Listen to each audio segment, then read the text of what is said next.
Hey guys, I'm Icevena, welcome back. Today we're going to be looking at how to make experimental techno, looking at one of my tracks, Bang That Scratch.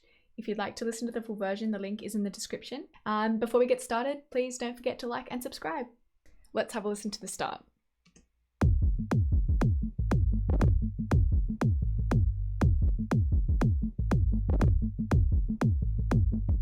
So first off, I want to go through the bass line.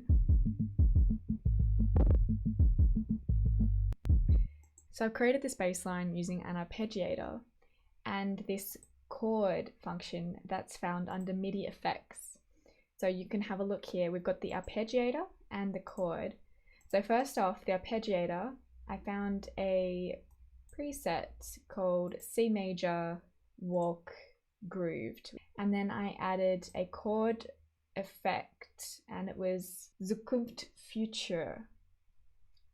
And that is just adding different notes to the bass note that I have here in my MIDI piano roll.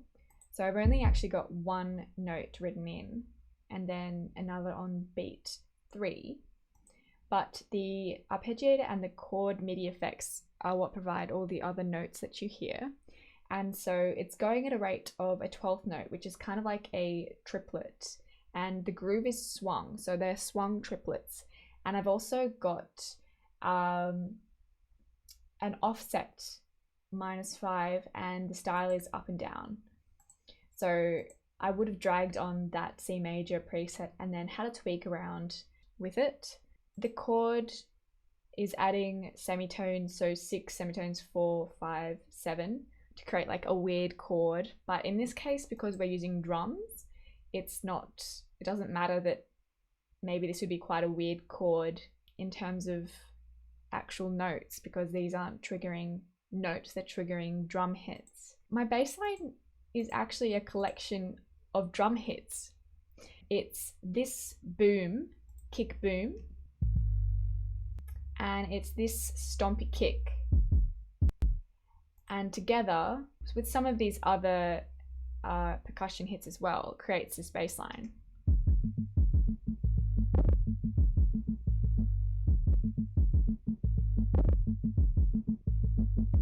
And so I just created that by using the arpeggiators and the chord function and tweaking around with it.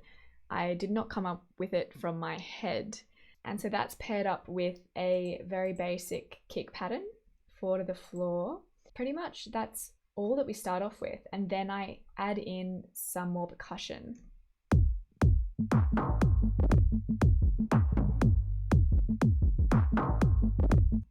Once again, I'm using an arpeggiator on this track, and this time the preset was ubiquitous. I've actually automated the rate of this arpeggiator, so it starts off at 8 notes, but then as you can see, it goes up and down even within the same bar until later on in the track at the drop, I've changed it to 16th notes.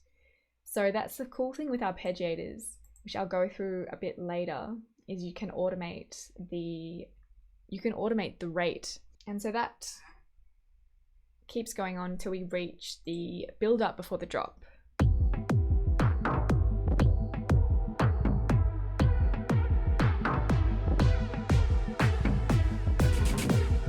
So I've introduced this synth here, just a descending melody on each beat of the bar. So 1, 2, 3, 4. And that's a trancey sort of sound from Massive. Let's have a look. Yep, it's a lead trance preset from Massive.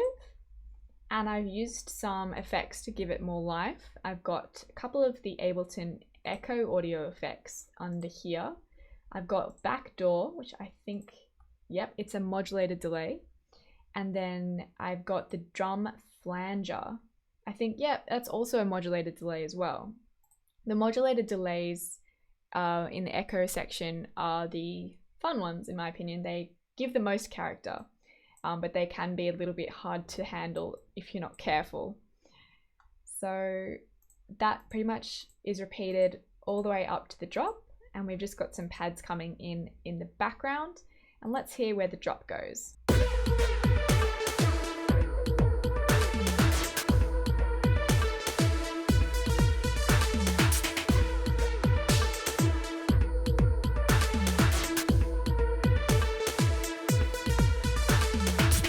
starts off with a filter, an auto filter that's kind of closed off. So a lot of the high frequencies are opening up as the bar goes on.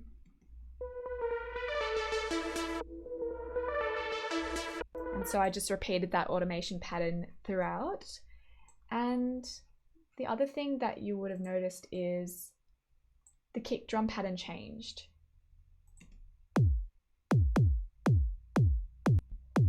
So the absence of the kick drum on the second beat is what gives the wonky sort of rhythm at this drop, which I feel is quite different. You know, techno usually is not very wonky.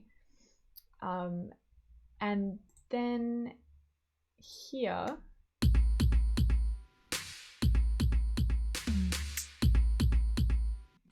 this is another arpeggiated bass line that I've made, which does also sound like a kick as well. Pretty much use the same process.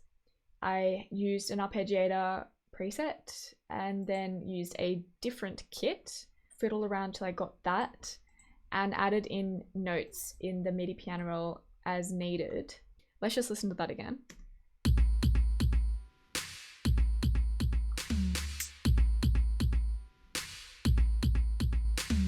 Also adding in this snare on the fourth beat. And usually in dance music you have snares or claps on the second and fourth beat, but not in this drop.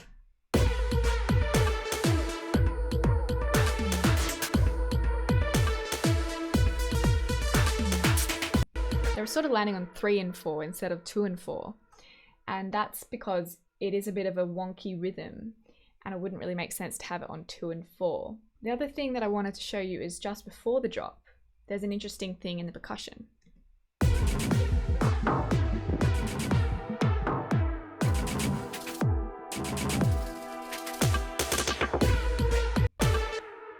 So let's listen to that bit again. Yeah, so I really love that snare roll, I guess you could say, which is then filtered down. So as you can see here, I've just automated this filter sweep down using the filter knob on this kit here. You could also do it with an auto filter, it's the same idea. And I've still got this arpeggiator on. So it's just a very quick rate. So see here how we've gone up from a 96th note. So it's sort of like moving between the rates very quickly. If you listen closely to that, you can actually hear it slowing down right at the end. So it starts off really quick and then it slows down a bit. And you can also hear how the filter is working by pulling out the high frequencies at the very bottom. So it goes like this. Let's just listen to how it leads into the drop. Okay, let's have a listen to the second drop.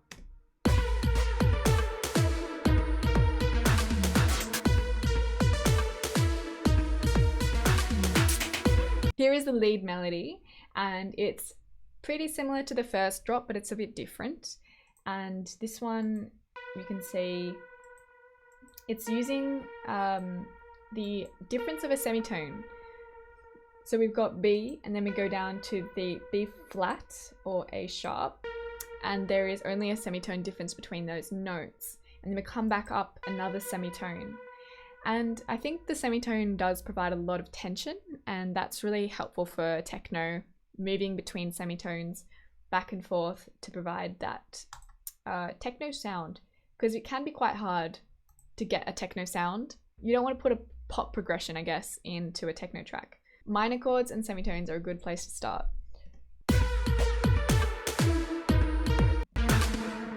And so this descending melody is back in action again. It's basically like a counter melody to the main melody. And it's very simple because it's a counter melody. You don't want to make it too complicated, but it just repeats over and over. And I guess the excitement happens with the effects on this baby. So it is got a lot of auto filter automation. As you can see, it starts off at the top of the drop very high and then comes down. So the lead up to the final drop, let's have a listen to that.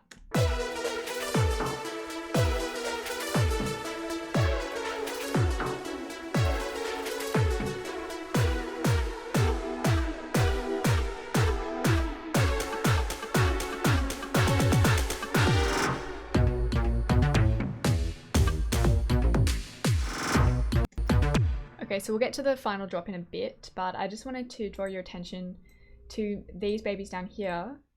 These are a splice sample, and they sort of sound like a bit of Foley to me. And they just give it a really nice sort of groove.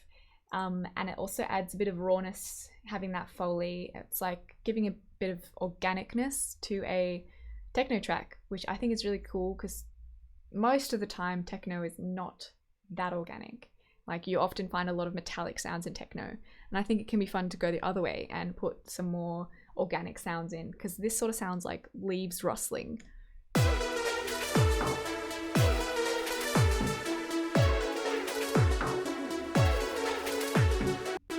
And so just by repeating this sample, I have made it into a loop, and it sounds like almost like it's sidechained, and it's become quite a swingy, groovy loop, but it's actually not at all. It's just the way that the way that I've positioned the sample and then repeated it. The kick drum is now, instead of on every beat of the bar, it's only on 1 and 3. And that sort of provides like a cut time sort of feel, which is always a fun thing to do, instead of having your 4 beats.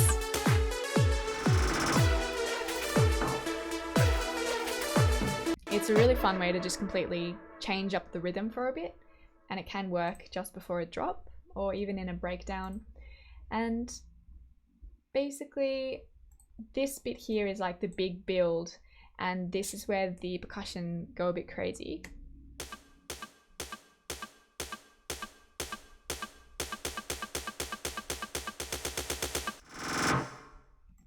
So I've done like the typical thing that you hear in a lot of trance music, where you start dividing your snare into smaller subdivisions as you get closer to the drop. So here it's on 1, 2, 3, 4, and then 2 bars later we've started getting some 8th notes happening, and then right before the drop we've got our 16th notes, and then another roll. I guess you call it a roll, but you can see my arpeggiator all the way down in the 128th note. So it's very fast. I've also added something similar in the kick drum, just to keep that momentum building. I've got 16th notes in the kick drum around here just before the drop. Now we come to the final drop.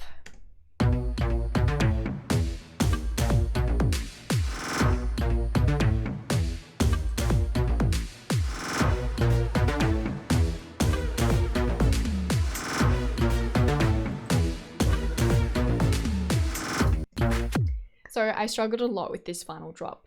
It actually took me some months to figure out what I wanted to do with this final drop. I'm really happy with how it turned out, but I think the reason why it took me so long to figure it out was because, you know, usually when you're making drops, the first drop, you know, it has some of the elements. The second drop has more of the elements. The third drop has everything, all the elements that you have up your sleeve. But for this track, I felt like the first 2 drops already had everything that I had up my sleeve, and I didn't really have anything left up my sleeve for the final drop. And that's why I struggled so long to get it done. Then I thought to myself, what if I took a different approach? What if that's not the only way? And so instead of adding even more onto an already busy drop, I said, hey, what if I just strip it back? So instead of keeping it where it was, I decided to drop the lead line down an octave.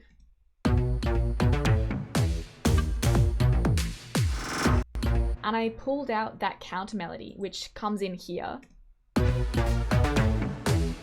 In the other drops, it was pretty much bang on the start of the drop, but I decided for this one, I'm just going to pull it out. I also don't have as much percussion going on in this final drop. As you can see here in this track, the first drop's got quite a lot of percussion, so does the second drop, but in this one, there's not much going on. There's a little bit down here, but that is like my kick bass sort of pattern. So that's what I figured. I figured I would strip it back a bit for the final drop, and I think it works really well.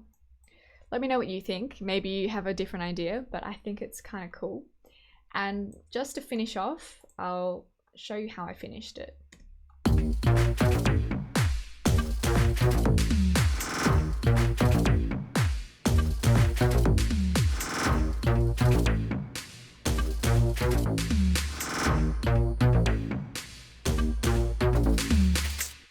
There you go. So I just pull out elements little by little as we go.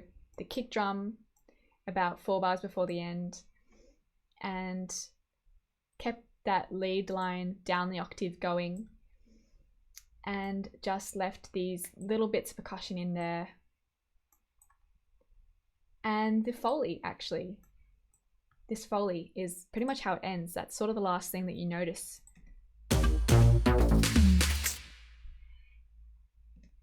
Which I thought is kind of a good way to end it. Thanks for watching, guys. If you enjoyed this video, please do like and subscribe.